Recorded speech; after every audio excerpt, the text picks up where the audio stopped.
Hi, quick hello. This is an original Tales First story about a family crossing a line and realizing someone won't just take it. Let's begin. Your daughter is not invited to my birthday, my mom said during family dinner. My 12-year-old just sat there, frozen, while everyone acted like it was normal. So I didn't go either. Instead, I sent her this gift. She opened it and went pale. Dad whispered, "What did you do?" The thing about family dinners is that they are never just dinners. They are auditions. They are negotiations.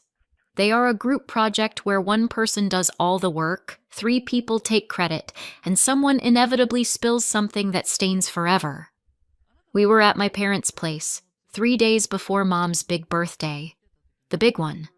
The one that comes with dramatic phrases like milestone and celebration of life, and I cannot believe you are doing this to me on my birthday, even though it is not her birthday yet. The dining table looked like it had been staged by a magazine called People Who Have Never Met Children. Candles, cloth napkins, a centerpiece that was definitely not meant to survive a family gathering. Mom sat at the head like a queen who had been told her kingdom was cozy. Dad hovered with the energy of a man trying to keep the peace by blending into the wallpaper. Across from us sat my sister, Katie, like she belonged there more than the furniture did. Her husband, Nick, was beside her, smiling politely the way you smile when you are trapped in a conversation about wallpaper. Their kids were sprawled around the table in a way that suggested they had never heard the word posture, and honestly, good for them. Elliot, the oldest, was 13 and already had that teenage ability to look both bored and insulted at the same time. Ruby, 9, had bright eyes and a habit of listening to everything. Nico, 5, was doing the kind of quiet chaos that adults always underestimate until the moment they realize something is missing, and it is important. My husband Ben sat beside me, calm as always. Ben is the kind of man who thinks there is a peaceful way through most situations. He believes in deep breaths and gentle communication. I believe in evidence. Mom was talking about the party. Of course she was. "The venue is perfect," she said, leaning back like the venue had been chosen by a committee of experts, and not by her looking at pictures online until she found one that matched her imagination. "The cake is going to be elegant. None of that childish nonsense." Katie laughed. "Mom, it's your birthday. You can have whatever you want."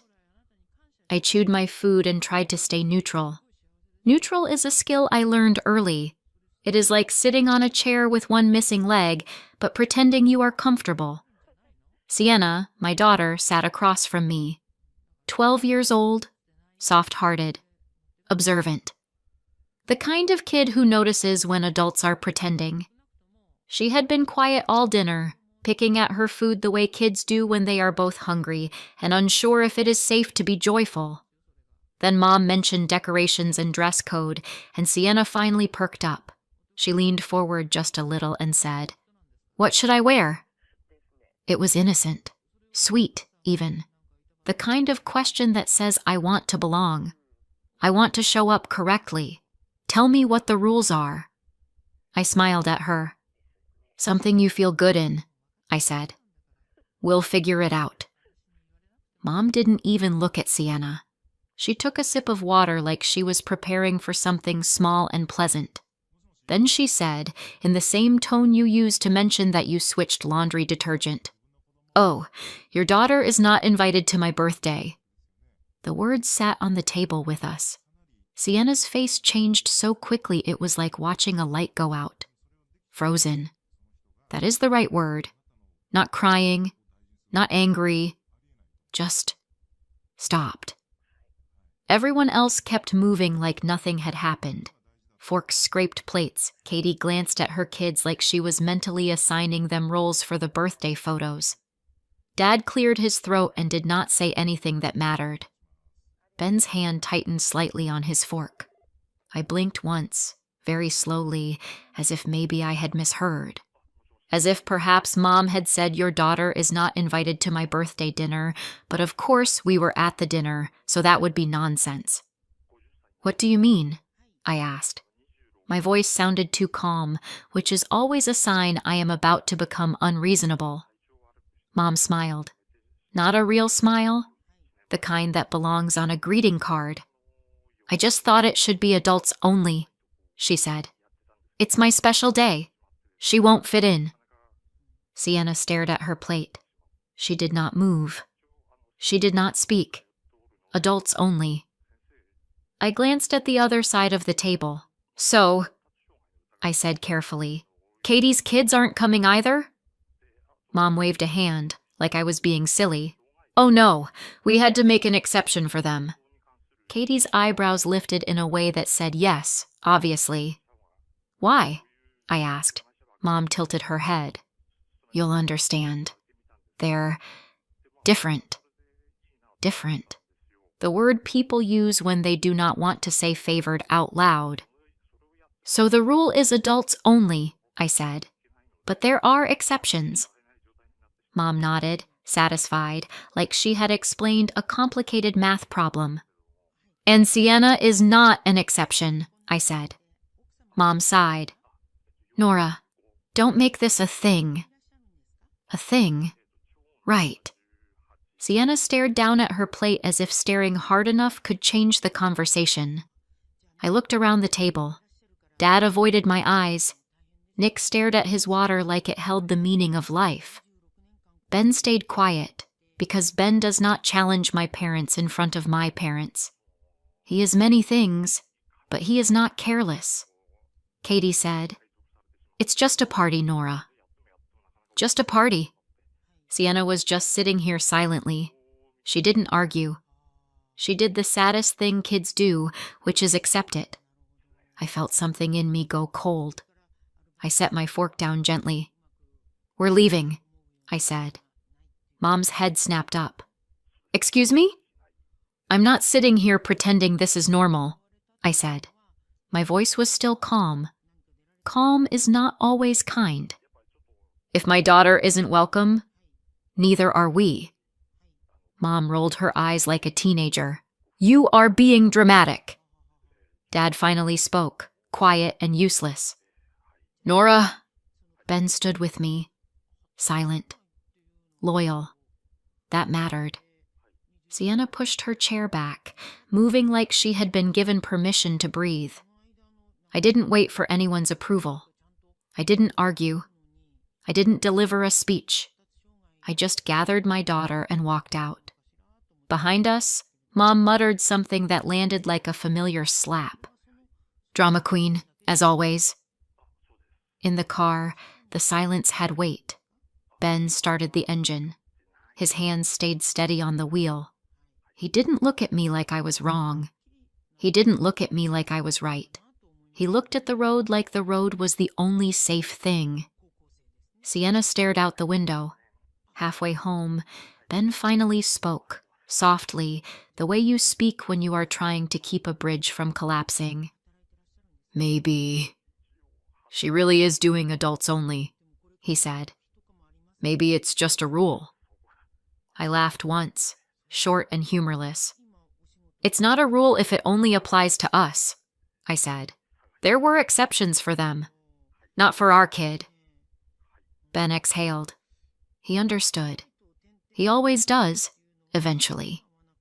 Sienna's voice came from the back seat, small and careful. Does Grandma love my cousins more than me? There are questions you can answer. There are questions you want to answer. And then there are questions that make you grip the steering wheel of your life and realize you are responsible for what happens next. I turned slightly in my seat, just enough to see her face.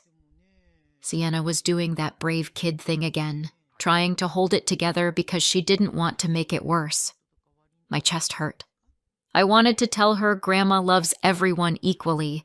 I wanted to tell her it was a misunderstanding. I wanted to tell her none of it mattered.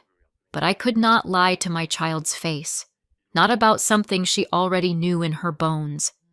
So I said the only honest thing I could say without breaking her. I love you. I told her. And I am not going to let anyone make you feel like you don't belong. Sienna nodded, as if she had been waiting for that exact sentence. When we got home, I tucked her into bed earlier than usual, not because she was tired, but because the day had taken something from her. Then I sat in my kitchen, staring at nothing, while the anger gathered itself into something sharper. Mom's birthday was in 3 days. I wasn't going, but I wasn't ignoring it either. Instead, I sent her a gift, and when she opened it, she went pale. Dad whispered, "What did you do?" People like to say, "That's just how she is," about mothers like mine. It is usually said with a shrug, like a personality flaw is an unchangeable law of nature, like favoritism is weather. But I grew up in that house. I know the difference between a storm and someone deliberately choosing who gets wet. Katie is 2 years younger than me. 2 years. That is the gap between I can pour my own cereal and I will still pour the cereal and complain about it.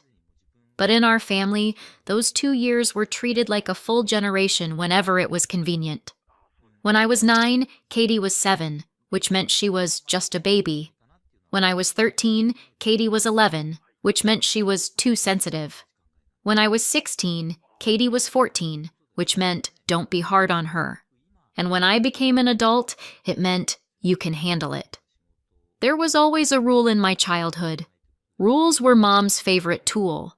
They looked fair from the outside. They sounded reasonable. They gave her the comfort of being right. The only problem was that rules were mostly for me. One of the clearest examples happened at Katie's 8th birthday party. Mom had taped a hand-lettered sign by the living room doorway. Nothing fancy, just authoritative enough to end arguments. "Party games for kids up to 10, it said. I had turned 10 barely 2 months earlier. 2 months. I was still a kid. I still wanted to play. Before the first game started, Mom pulled me aside, voice gentle like this was for my own good. "You're too old to participate," she said. "You won't fit in." I blinked. "Mom, I just turned 10. Mom smiled. "Rules are rules." Then she handed me a stack of paper plates. "You can help." Not later. Not for 5 minutes. Help. So I worked the party, balloons, drinks, wiping spills, while the kids played. And then I saw Mark and Tessa in the game circle. Mark was 11. Tessa was 10 and a half, already taller than most of the boys. They were Mom's friend Linda's kids, invited, included, laughing like the sign didn't apply to them.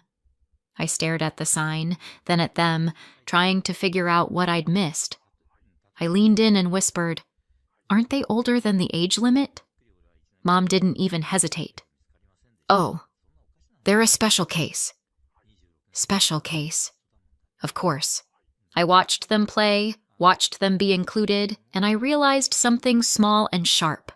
Rules were rules, until she decided they weren't. That pattern didn't stop with birthday parties. It moved with us. When I had a school award, Mom would sigh and say, "We can't all go. It's too much. Don't make a big deal." But when Katie had a similar event, suddenly schedules opened up like magic. Suddenly there were photos and special dinners and relatives invited. I learned how to celebrate quietly. I learned how to keep my excitement inside my own skin. I learned how to look grateful for scraps. By the time I became a mother, I told myself I was over it. Then Katie had kids, and I realized the whole system had simply found new players. Katie and Nick had 3 children, Elliot, Ruby, and Nico. Ben and I had one, Sienna. Sienna is bright and funny and kind in a way that makes you want to be better around her. She is also the kind of child who feels things deeply, even when she doesn't show it. At family gatherings, the cousins were treated like a set. The default grandchildren. The ones who belonged.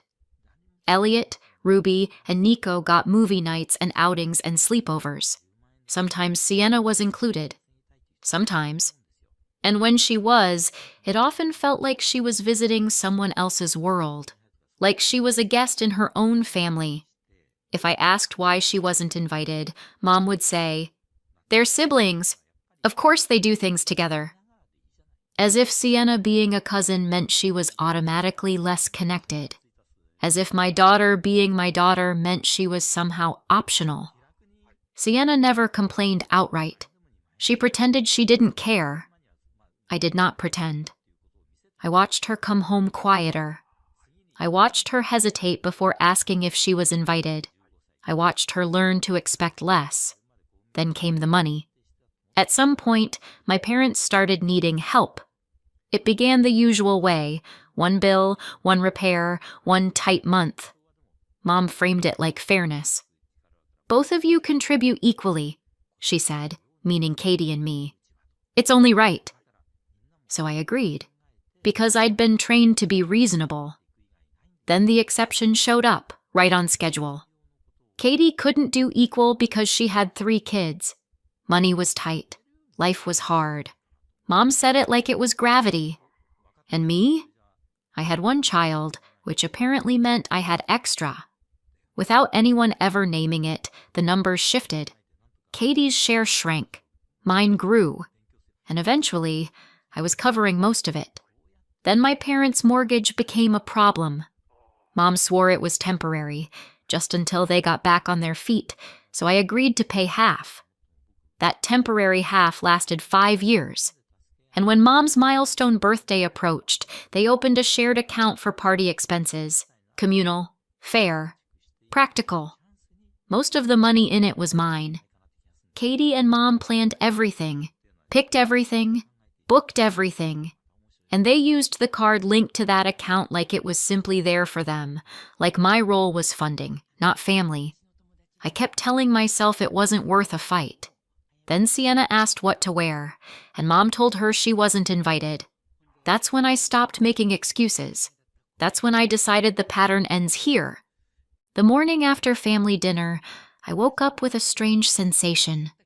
Peace. Not the gentle kind. Not the soft kind. The kind that comes when you finally decide something and the endless mental arguing stops. Ben was making coffee. He glanced at me the way he always does when he knows something is coming. I said it simply. "We're not going." He paused. "Not going where?" "My mom's birthday," I said. "None of us." Ben didn't argue. Not immediately. He set the mug down slowly, like it might crack the counter if he moved too fast. "Are you sure?" he asked. "It's your mom's big birthday." I nodded. If Sienna isn't welcome, neither are we. Sienna came in rubbing her eyes, hair a mess, still wearing yesterday's sadness in the way she moved. I told her, "We're not going." Her shoulders dropped like she'd been holding her breath for 24 hours. "Oh," she said quietly, then smaller. "Okay." Relief looks different on kids. It doesn't always look like happiness. Sometimes it looks like your body finally unclenching. I watched her and felt my resolve harden. Then I opened my banking app. I did not cry. I did not rant. I did not draft imaginary speeches. I acted. First, the standing order labeled mortgage help. 950 euros a month. Cancelled. Second, family support. 300 euros a month. Cancelled. Third, utilities top up. 120 euros a month. Cancelled. Click, click, click. It was almost ridiculous how easy it was. 5 years of pressure and obligation undone in 30 seconds and a biometric scan. I stared at the screen for a moment and thought, this is why they liked the arrangement. It required nothing from them except my compliance. Then I dealt with the party account. There was a virtual card connected to it, a convenient little tool, shared in the sense that everyone benefited from it, and I carried the responsibility. Some charges had already gone through. Deposits, initial payments. but the big ones were still coming. The kind that land right before an event when vendors finalize totals and venues take their cut. Mom had assumed that card would keep working. She had assumed, as always, that my role was to fund and endure. I froze the card. Blocked. Disabled. However the app wanted to phrase it, the result was the same. Any attempt to charge it would fail. Then I opened the shared account balance. 4,800 euros. My contributions? 4,200. I transferred my money back to myself. Not dramatically. Not with a note. Not with a warning. Just quietly. Like taking back something that was mine. If my daughter wasn't welcome, my money wasn't welcome either. Now came the gift. I bought a simple box, wrapped it neatly. Nothing flashy, nothing that screamed, "I am about to ruin your party." Inside, I placed a letter. The letter was the real gift, the kind you remember. I wrote it carefully, not in anger, not with insults, just with the truth, stated plainly, like a boundary you can't pretend you didn't hear. This is what I wrote. Mom, I've spent years making excuses for you. I told myself it wasn't favoritism. I told myself I was imagining it. I told myself it was easier to stay quiet. But you crossed a line you can't uncross when you excluded my daughter from your birthday while inviting your other grandchildren. You said it sweetly, like it was nothing, like she wouldn't understand. She understood. I watched her go still at that dinner table. I watched her try not to cry. I am a mother first. My job is to protect my child, and I will not keep bringing her into rooms where she is treated like she matters less. From today, we will not be attending your birthday. We will not be coming to family events, and we will not be continuing contact. Do not call me. Do not text me. Do not ask other people to pass messages. And because there will be no relationship, there will be no financial support. I am withdrawing all support effective immediately. I hope you have the life you built. Goodbye. I folded the letter once, then again, and slid it into the box like it belonged there. Now I needed it delivered. I chose the simplest method, the one that couldn't be accidentally forgotten. I mailed it, timed so it would arrive on the day of the party, so it would be opened when gifts were opened, so it would land in the exact moment Mom expected applause. Then I waited. On the day of the party, our house was strangely quiet. Ben took Sienna out for ice cream, not as a reward, not as a distraction, just as a small statement. We are allowed to have a nice day. I stayed home.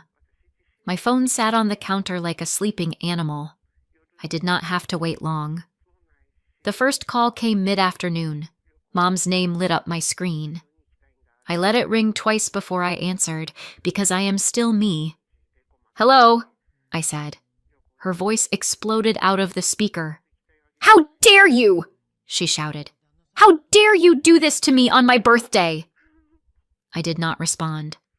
Silence is a powerful thing when someone is expecting you to scramble. Then she said, louder, as if volume could turn reality into her preferred story. "I opened your present," she hissed, "in front of everyone." Of course she did. She had probably smiled, held it up, made a little speech about how her daughter couldn't come but still loved her. She had probably expected something sentimental, something that made her look cherished. Instead, she got my letter.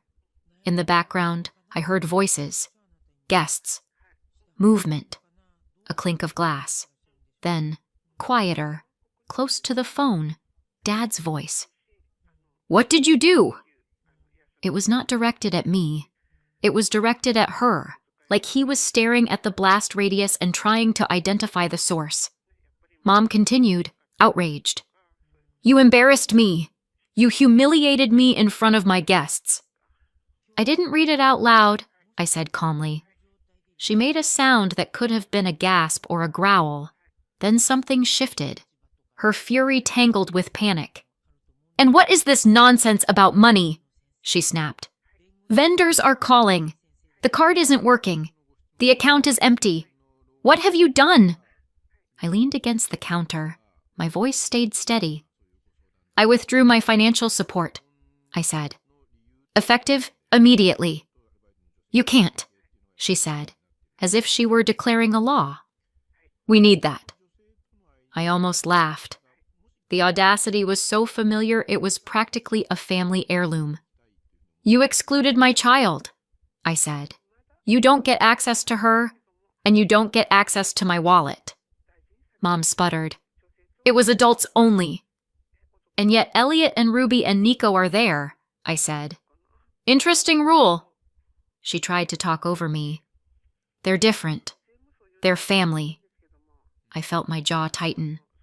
Sienna is family, I said. Or she was supposed to be. Dad's voice again, low, urgent. Nora. I could picture him, standing behind her, trying to calm her down, trying to make this go away. A man who spent his whole life managing her moods and calling it peace. Mom's voice sharpened. So that's it? You're cutting us off? You're going to abandon your own mother? I'm protecting my child, I said. You're selfish, she spat. I breathed in slowly. This is my boundary, I said. Do not call me again. Then I ended the call. Click. The silence afterward was so complete it felt unreal.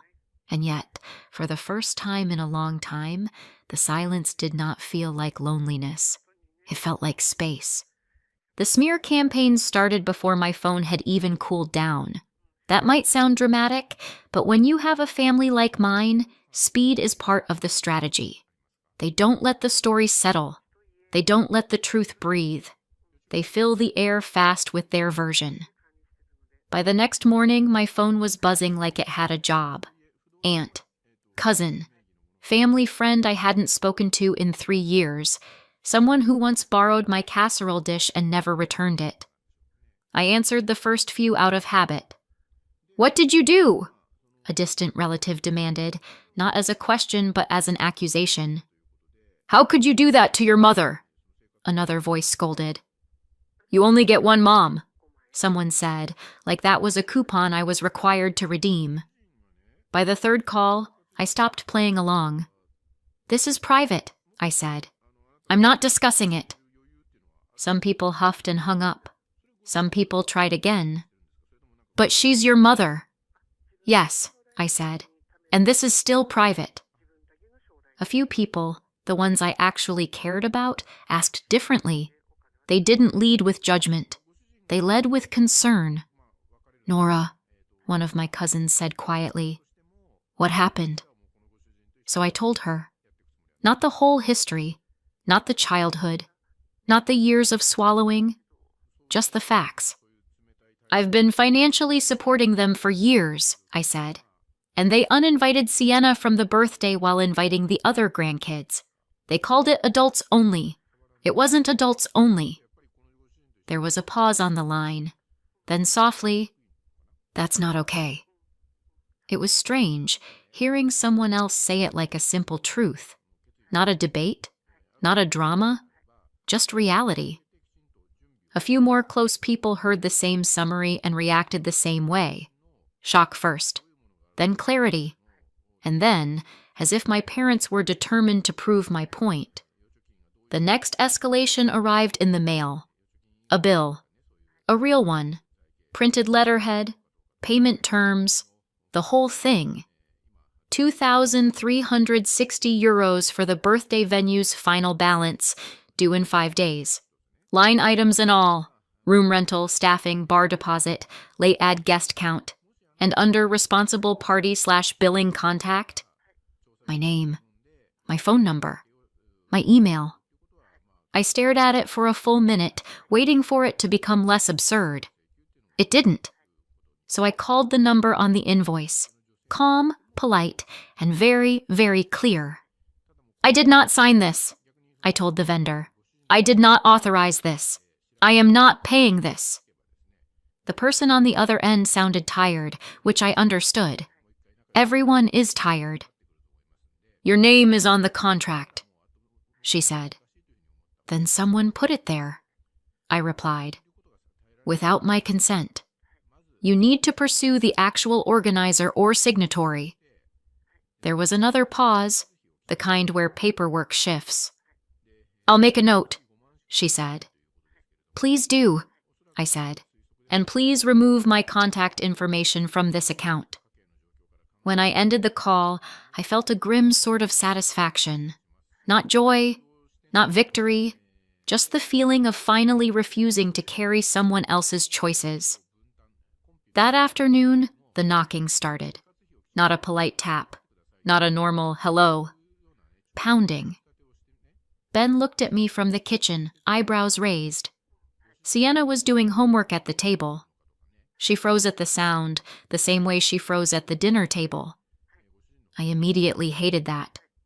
Go to your room, I told her gently. Put your headphones on. She hesitated. Is it, Grandma?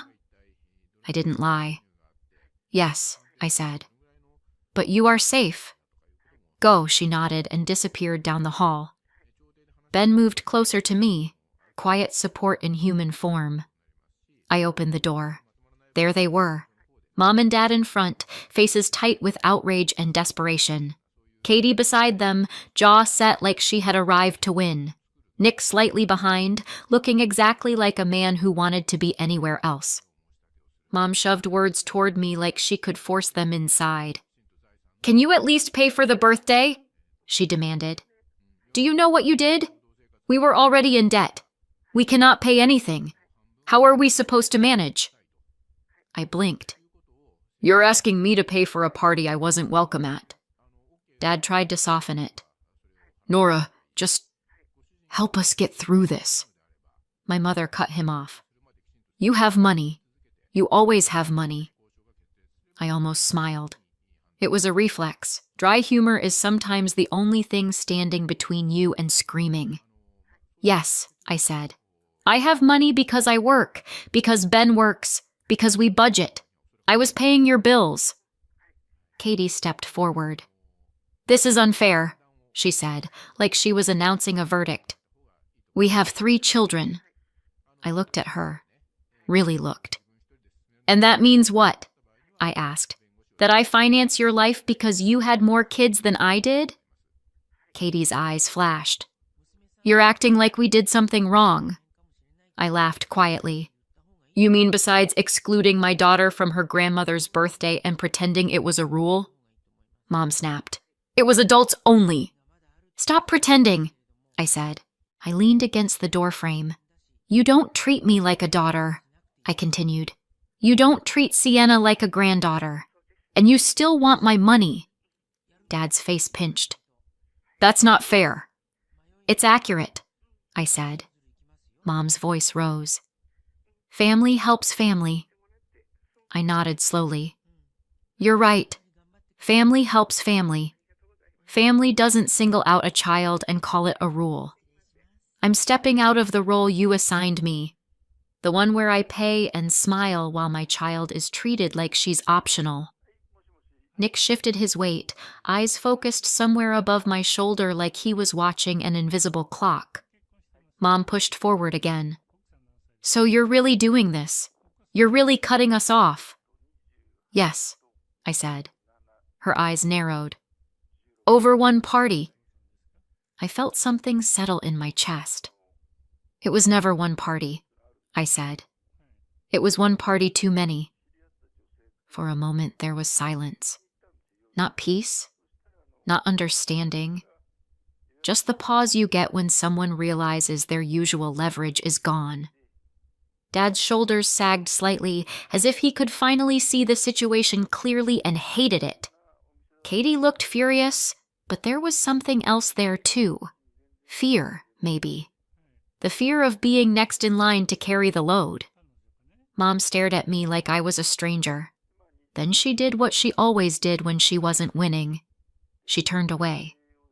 This is unbelievable, she spat. After everything we've done for you. Ben's hand brushed my back, a quiet reminder. You're not alone. I watched them step off the porch one by one. Mom first, dramatic as ever. Dad following like an apology he never quite delivered. Katie stiff and offended. Nick trailing like he had been drafted into a war he did not start. When they reached the driveway, Mom looked back. "You're going to regret this," she said. I didn't respond. I closed the door. My hands trembled for about 10 seconds. Then they stopped. Ben exhaled. "You okay?" I nodded, even though my throat was tight. Sienna's bedroom door opened a crack. Her eyes peeked out, cautious. "It's gone?" she asked.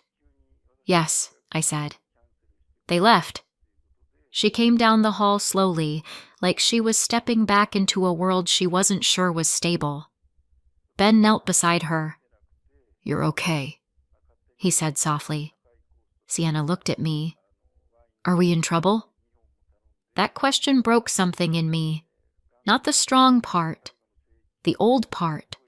The part that remembered being a kid and thinking adults' anger was a law you couldn't escape. I crouched in front of her. "No," I said. "You're not in trouble.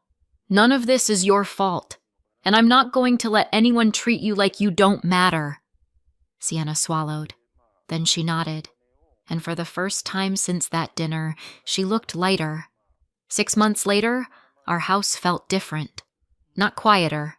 Lighter. Sienna started singing again, just under her breath while she did homework. Ben would catch my eye over his coffee like, "See?"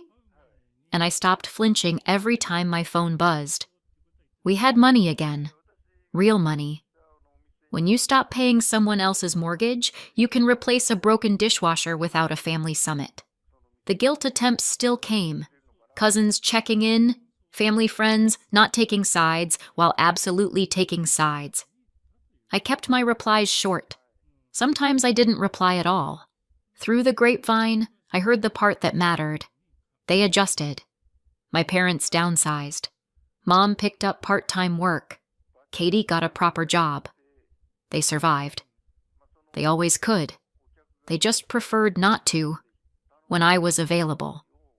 A full year passed with no contact. Then one afternoon my phone rang. "Katie." Sienna was out with a friend. "Good." I answered anyway. "Hey," Katie said. Her voice didn't sound brave. It sounded tired. "Mom's been... a lot." I let the silence do its job. "She's been asking me for help," Katie admitted. "Money, time, everything." Then quieter. "And I didn't realize how much you were doing. Not really." I leaned back in my chair. "And the birthday?" I asked. Katie hesitated. "Yeah," she said. "I get it now. What she said about Sienna, it wasn't right. It didn't erase anything. It didn't fix the past. But it was the closest thing to accountability our family had ever managed. I'm not calling to pull you back in," she added quickly. "I just wanted you to know." "Okay," I said. And for once, that was enough. When I hung up, Ben looked over. "How do you feel?" I didn't have to think. "Steady," I said, because my home was calm. My daughter was safe. And my life no longer depended on earning love from people who treated her like an exception. That was the payoff. That was the point. Do you think grandparents are worth it if they treat one child like an exception? Would you stay no contact or allow contact only with strict rules?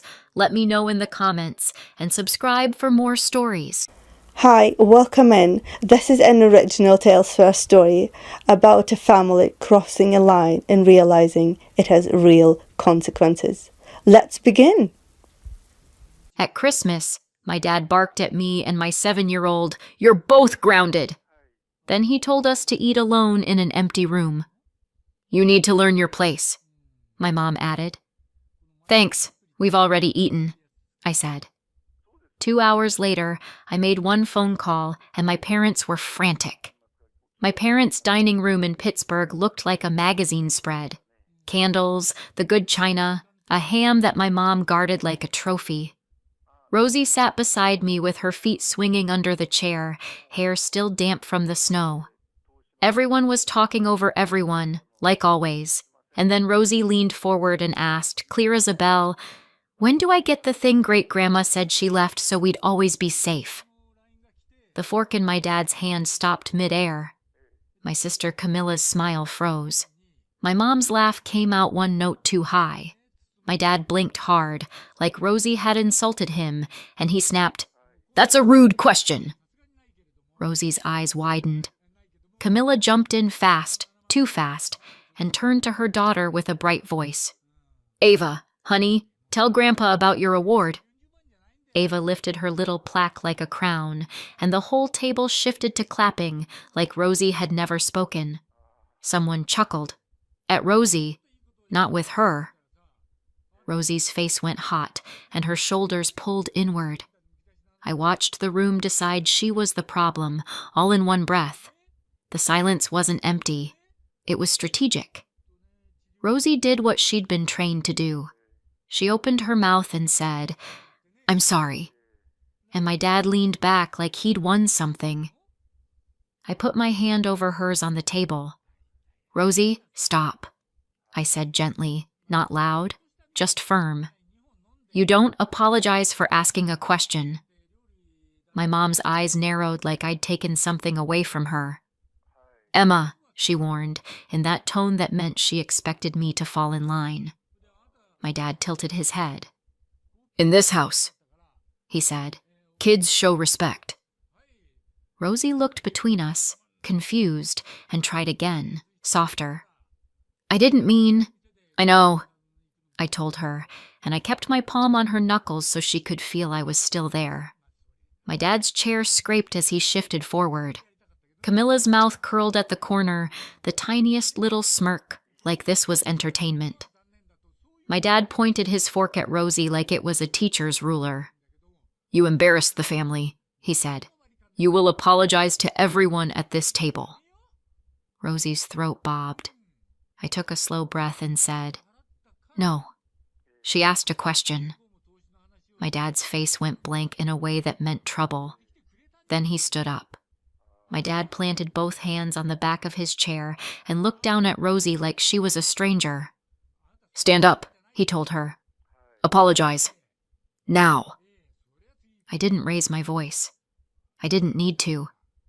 "Dad, you don't discipline my child for speaking," I said. "That's not your lane." My mom let out a sharp little laugh.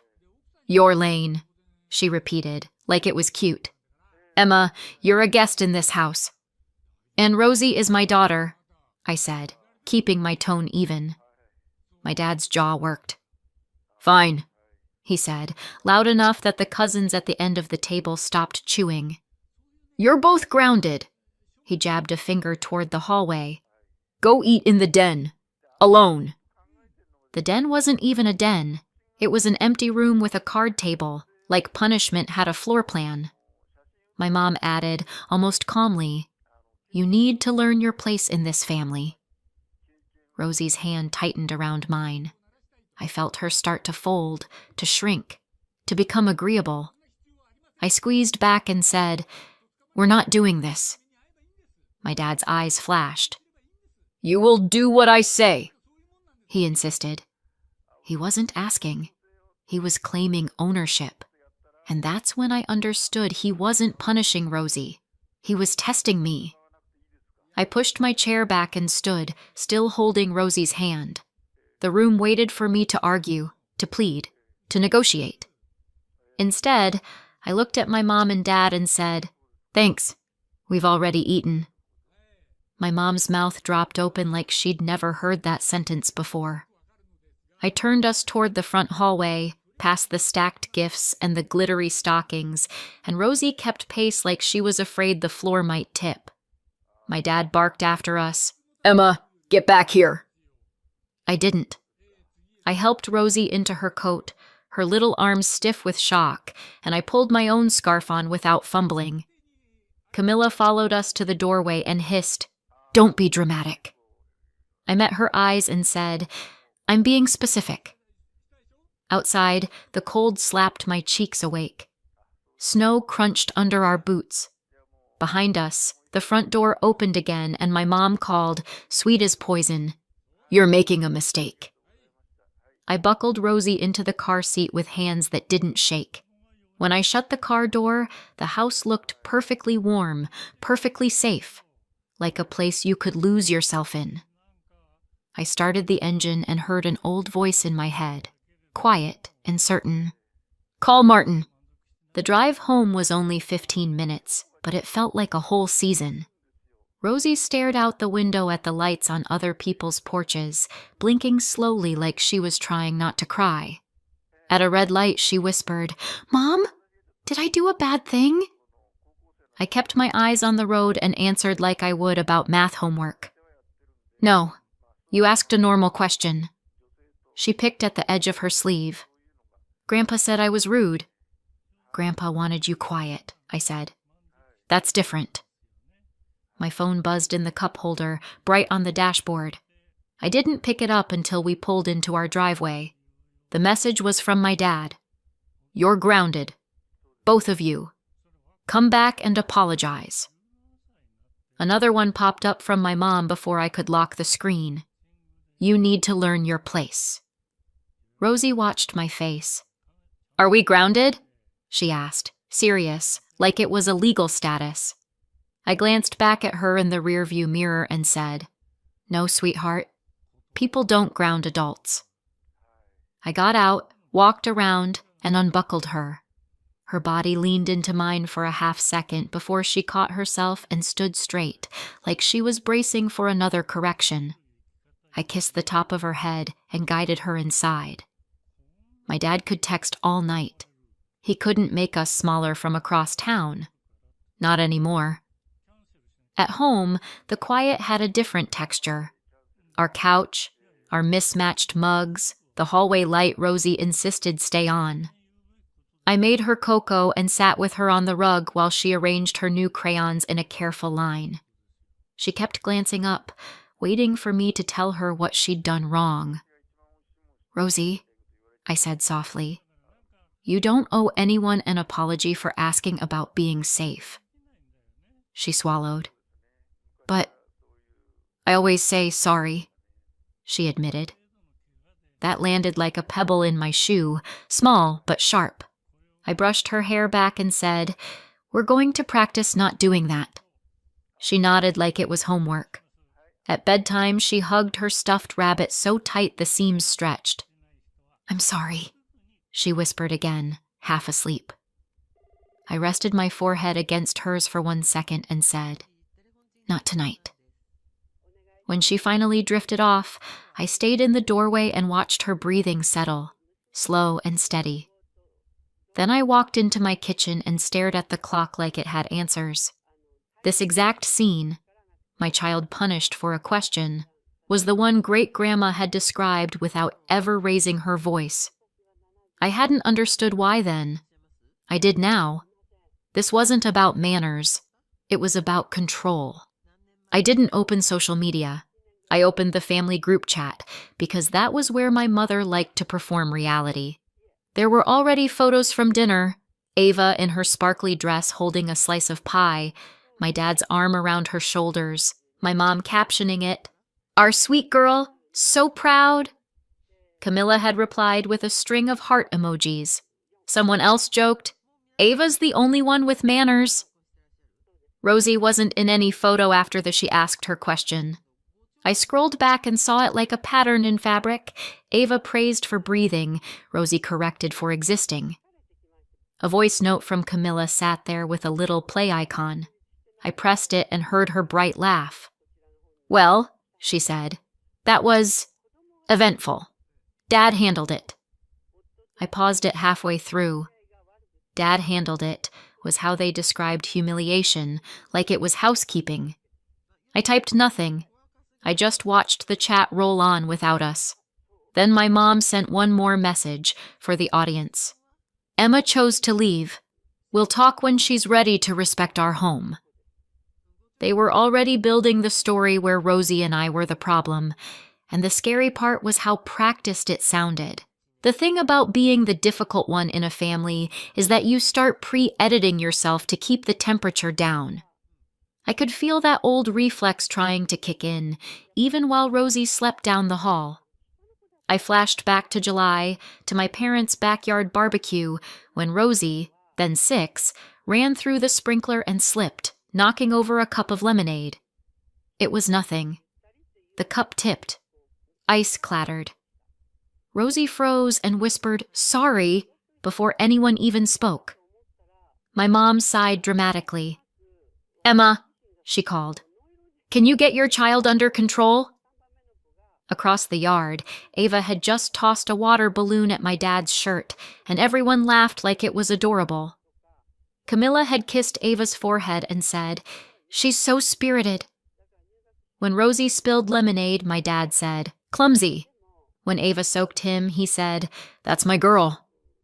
I remembered kneeling beside Rosie with a paper towel, murmuring, "It's okay, just say sorry," because apologizing was faster than fighting. Back then, it felt like peacekeeping. Tonight, it felt like training my daughter to disappear. I sat at my kitchen table and understood something clean and uncomfortable. The golden child had gotten older. The scapegoat had just gotten smaller. And I was done handing my kid the same script I'd been forced to read. The first time great-grandma brought it up, she didn't make it dramatic. It was just the two of us in my parents' kitchen the day after her doctor appointment, while everyone else watched football. She moved slowly, but her eyes were sharp. She said, "Rosie asks questions like I do." I smiled because it sounded like a compliment. Then great-grandma turned the faucet on low, like she wanted the sound to cover us, and said, "If they ever punish her for asking, don't argue." I frowned. "What do you mean?" She dried her hands and looked me straight in the face. "You won't win a shouting match in that house," she said. "You'll just teach Rosie that love comes with silence." She reached into her apron pocket and pulled out a small folded card with a name and a number.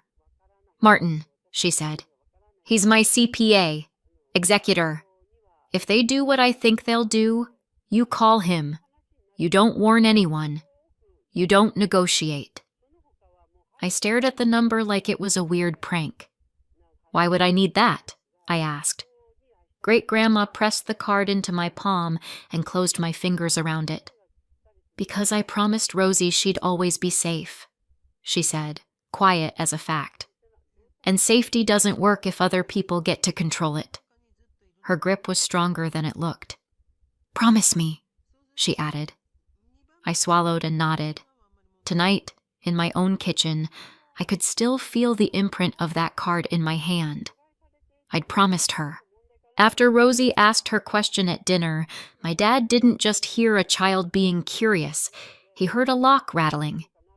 I sat at the kitchen table with the house dark around me and replayed Rosie's exact words.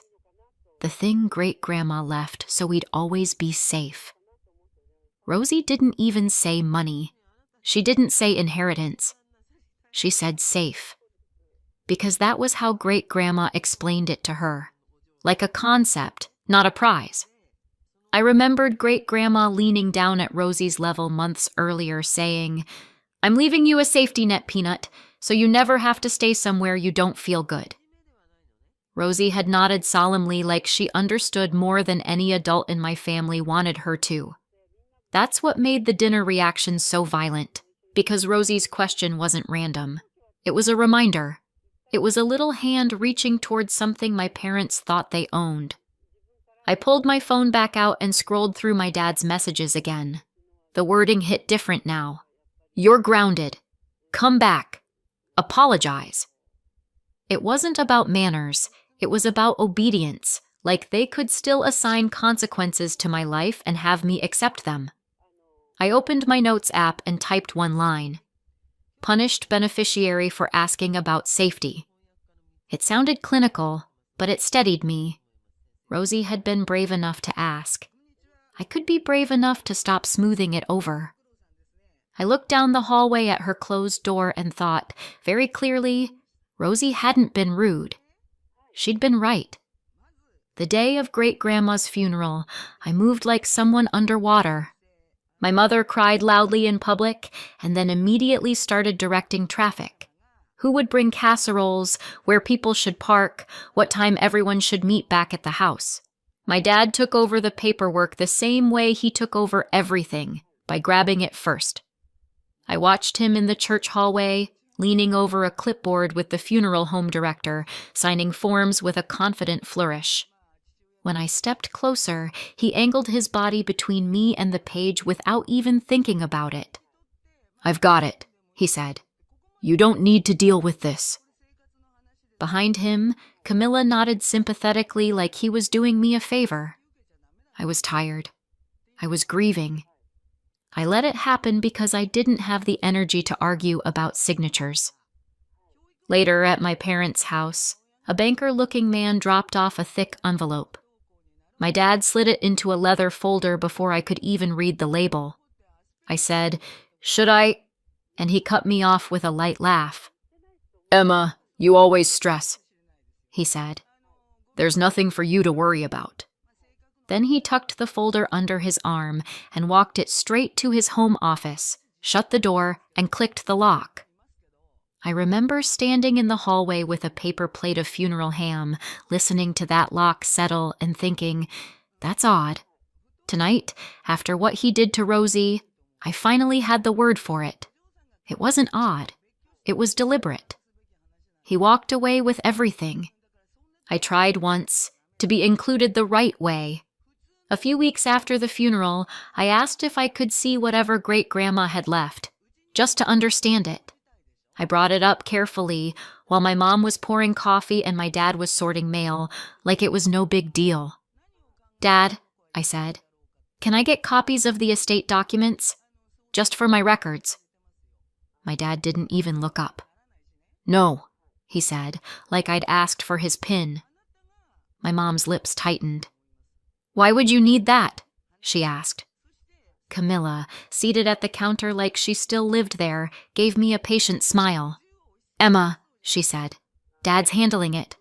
That's literally what he does." "I'm her granddaughter," I said, "and Rosie's her great-granddaughter." That made my dad finally look up. His eyes were flat. "I told you there's nothing for you to worry about," he said. "Stop digging." My mom added, almost kindly, "Learn your place, Emma. You'll be happier." There it was again, that line, rehearsed like a family motto.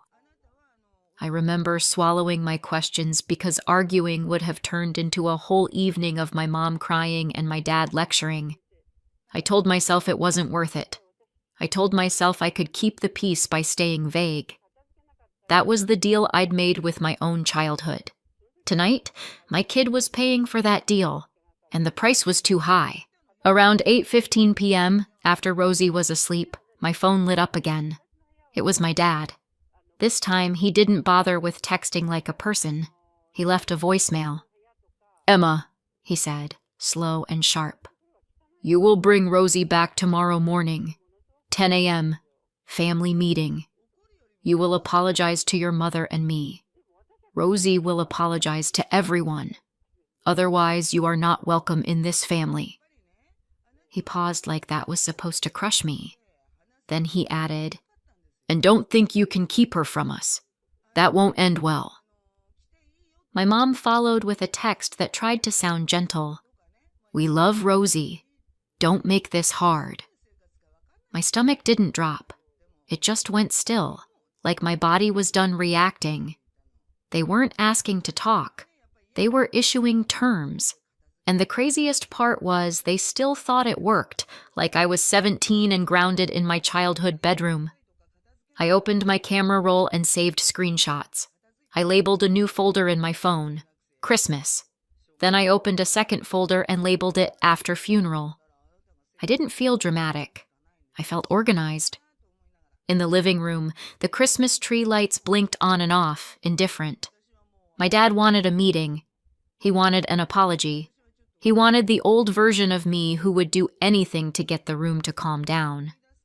Instead, I stared at his voicemail and thought, you just gave me evidence. They were using Christmas like a leash, and I wasn't holding the other end. I went to the hall closet where I kept a plastic bin of great-grandma's things. Nothing valuable, just small items she'd handed me over the years when my parents weren't watching. The bin smelled like cedar and old perfume. I dug past a crocheted blanket and a tin of buttons until my fingers hit a laminated recipe card. On the back, in neat handwriting, was a name, Martin S., and a phone number. My throat tightened, not from sadness, but from recognition. This was the card she'd pressed into my hand at the sink. I must have slipped it here afterward, telling myself I'd probably never need it. I sat on the floor with the bin open beside me and read the number twice, like it might change. Then I did something I hadn't done in years. I called Camilla, not because I thought she'd help, because I wanted to hear how she'd spin it. She answered on the second ring with a bright, "Hey," like we were friends. "Why did you do that at dinner?" I asked. No small talk. Camilla sighed. "Emma, you always make everything about you." "Rosie asked a question," I said. "Dad grounded her." "Dad corrected her," Camilla replied. "There's a difference." "He told her to eat alone," I said. "In an empty room." Camilla lowered her voice like she was sharing wisdom. "Rosie can't go around bringing up stuff," she said. I sat up straighter. "What stuff?" There was a pause, half a second too long. Then Camilla said, "You know, what Grandma set up. Dad's handling it. Don't start problems." That little slip was all I needed. This wasn't just about discipline. This was about keeping me away from whatever set up meant. I ended the call politely. Then I held the recipe card like it was a key. Martin's name stared back at me. And for the first time all night, my next step felt simple. I didn't do anything loud. I didn't send a long message. I didn't draft a speech. I walked to my filing cabinet and pulled out Rosie's birth certificate, my passport, and the folder where I kept school records. I set them on the kitchen table in a neat stack. I plugged my phone into the charger so it wouldn't die mid-call. I wrote down the time of my dad's voicemail and the exact words he used. Then I walked down the hall and cracked Rosie's door open just enough to see her. She was curled around her rabbit, mouth slightly open, hair splayed on the pillow. She looked completely safe in her own room, and that's when I understood what I was really protecting. Not money, not paperwork, not pride. The right to live without being punished for asking. I closed her door and went back to the kitchen. The clock on the microwave clicked toward 9. I sat down, placed the recipe card beside my phone, and rested my hands flat on the table until they were steady. No rehearsed apology, no bargaining plan, just one decision made quietly. When the clock turned, I reached for my phone. Just after 9, I picked it up. At 9:01 p.m., I dialed Martin's number. The line rang once, twice, and then a man answered with a calm, "Martin speaking." I said, "Hi, this is Emma, Ruth's granddaughter. She told me to call you if my parents ever punished my daughter for asking a question." There was a pause. Not surprise, more like confirmation. "I was wondering when I'd hear from you," he said quietly. "Are you safe right now?"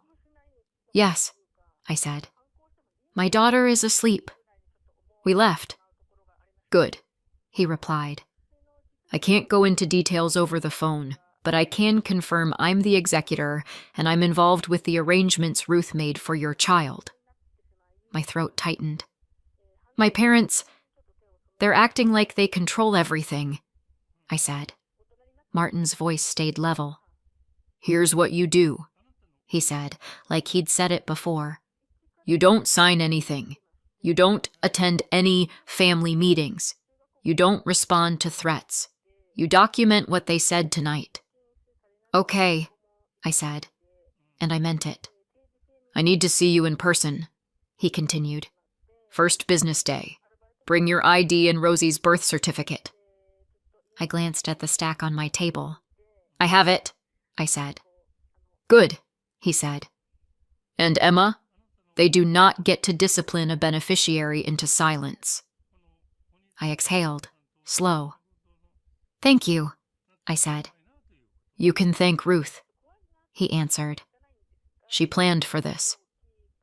When I hung up, the house was still quiet, but it didn't feel empty anymore. It felt protected. 2 hours later, my phone started blowing up. My mom's voicemail was pure panic. Emma, why is the trustee refusing to speak to us? My dad's was shorter. What did you do? The first business day after Christmas, I dropped Rosie off at her winter break program like everything was normal. Backpack, hairbrush, a quick love you. Then I drove downtown through gray Pittsburgh slush and parked near a low office building with frosted glass doors. Martin met me in the lobby in a simple button-down and a winter coat that looked like it had seen 100 tax seasons.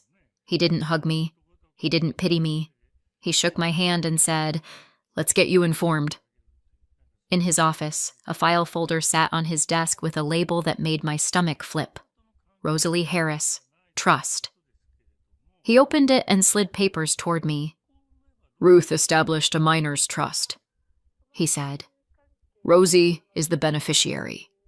He tapped a paragraph with his pen. The trustee is a professional fiduciary, an institution. Not your parents, not your sister, no family member. My fingers hovered over the page, not touching yet, like it might smear. So, my dad wasn't handling it, I said. Martin gave a small, dry smile. Your father was handling your father, he corrected. He pulled out a simple chart he'd printed. Beneficiary, Rosie. Legal parent, Emma. Trustee, Keystone Fiduciary Services. This is who has authority, he said. And your dad isn't on it. I sat back in the chair and felt something settle into place, like a bolt sliding shut. Then why did they react like that at dinner? I asked. Martin looked at me and said, Because Rosie asked about the thing they can't control. He didn't say it like drama. He said it like weather. And for the first time since Christmas dinner, I wasn't guessing. I was reading. Martin didn't make me wait for the ugly part. He flipped to a section of the file and placed a thin packet on top, like he wanted it separate from the rest. This, he said, is why Ruth told you to call. The first page was an email chain. I recognized my dad's name in the sender line. I recognized Camilla's too. The emails weren't emotional. They were strategic. My dad had written to the trustee asking what steps were necessary to ensure stable management for a minor beneficiary. Camilla followed up with a cheerful note offering herself as a financial guardian because she was close to the child. I felt my jaw tighten. She barely knows Rosie, I said. Martin nodded. They were preparing to petition for appointment as guardian of the property, he said. Not custody, money control. He slid one more sheet forward. It was a draft petition, dated before Christmas. They were moving on this, he said. And then Rosie asked about safety at dinner. My hands went cold. I thought about Camilla redirecting to Ava, the way she'd laughed. So, they weren't embarrassed, I said slowly. They were threatened. Martin didn't argue. Ruth anticipated exactly this, he said. She built in professional oversight because she didn't trust family dynamics. I stared at the paper until the words stopped being letters and started being intention. They'd been planning this while we were setting the table. And suddenly, my dad's learn your place line wasn't vague at all. It was a mission statement. Martin moved fast, but he didn't take control away from me. He asked, Do you authorize me to notify the trustee that you are Rosie's legal parent and that any contact from relatives is to be treated as interference? I nodded. Yes, I said. He typed while I watched. He attached copies of my ID and Rosie's birth certificate. He referenced my dad's attempt to discipline Rosie for asking about trust arrangements in clean professional language.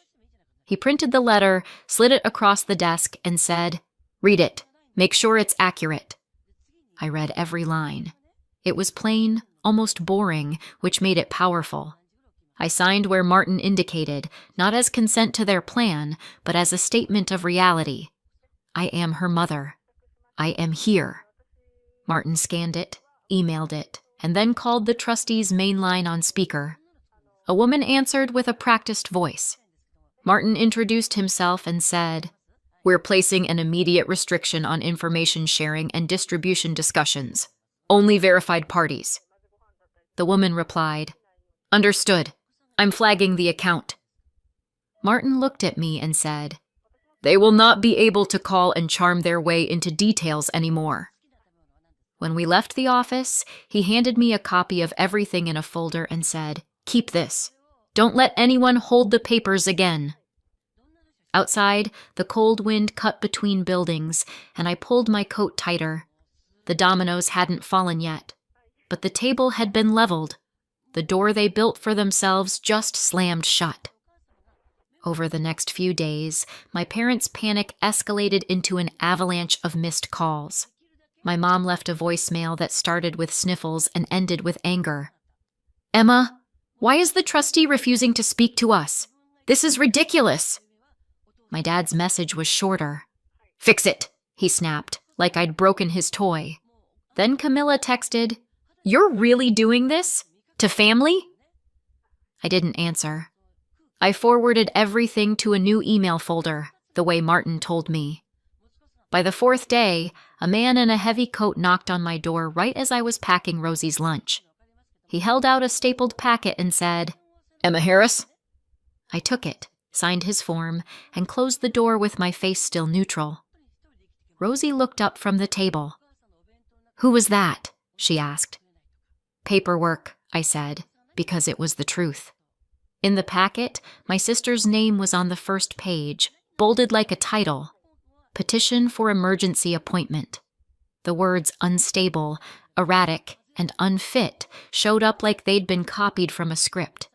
They wanted the court to appoint Camilla for stability, and they mentioned trust distributions like it was an obvious next step.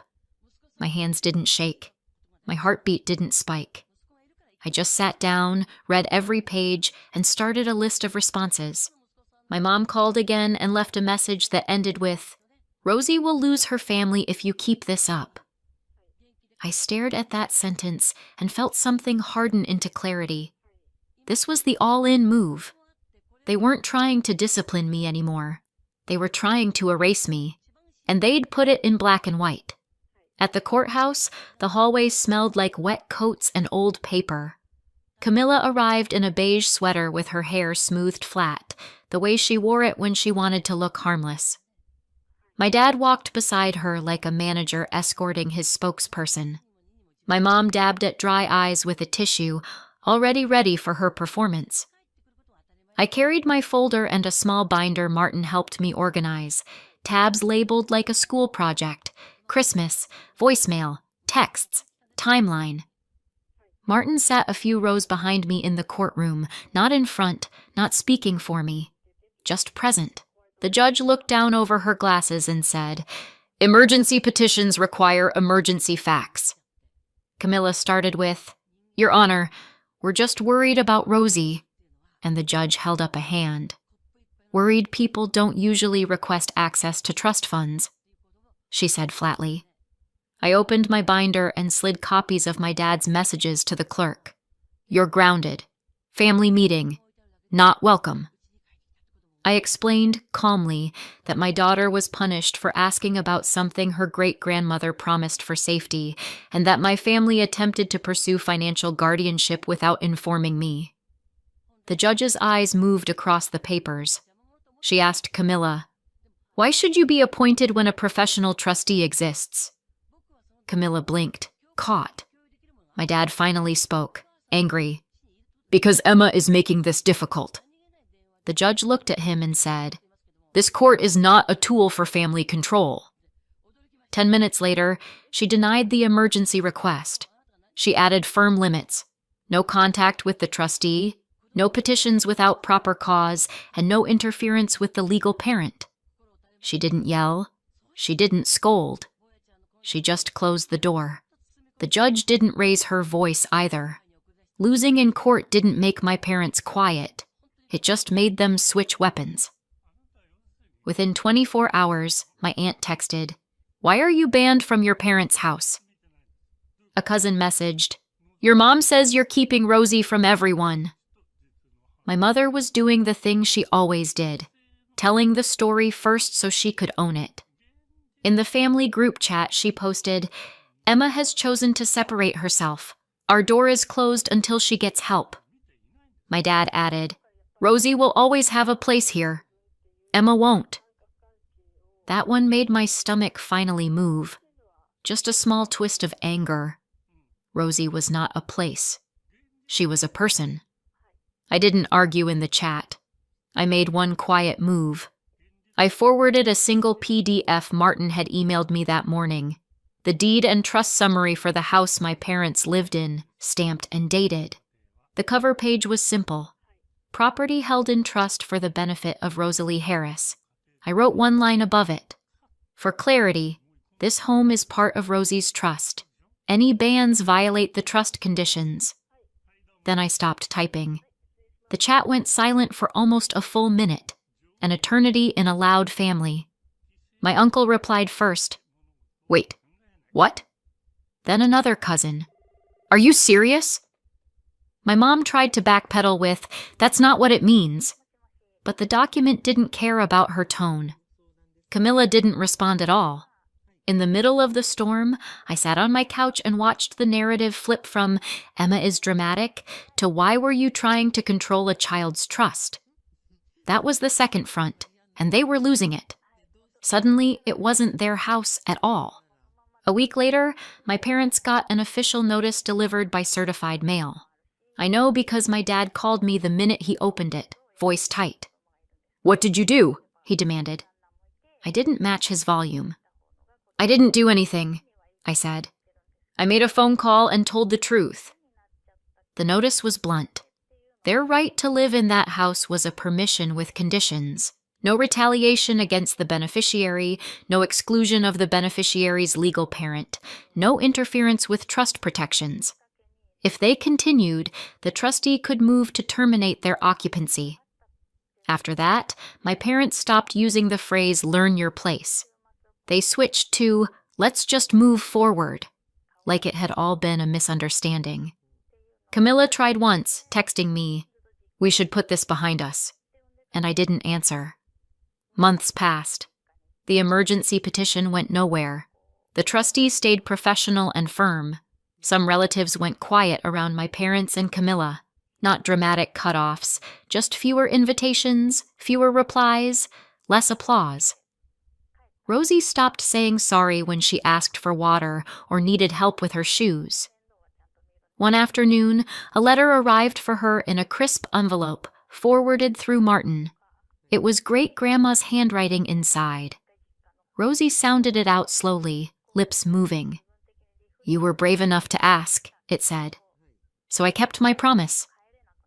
Rosie looked up at me and didn't apologize for crying. "Our new rule is simple. Access to my child doesn't come through humiliating her mother. What would you have done in my place?"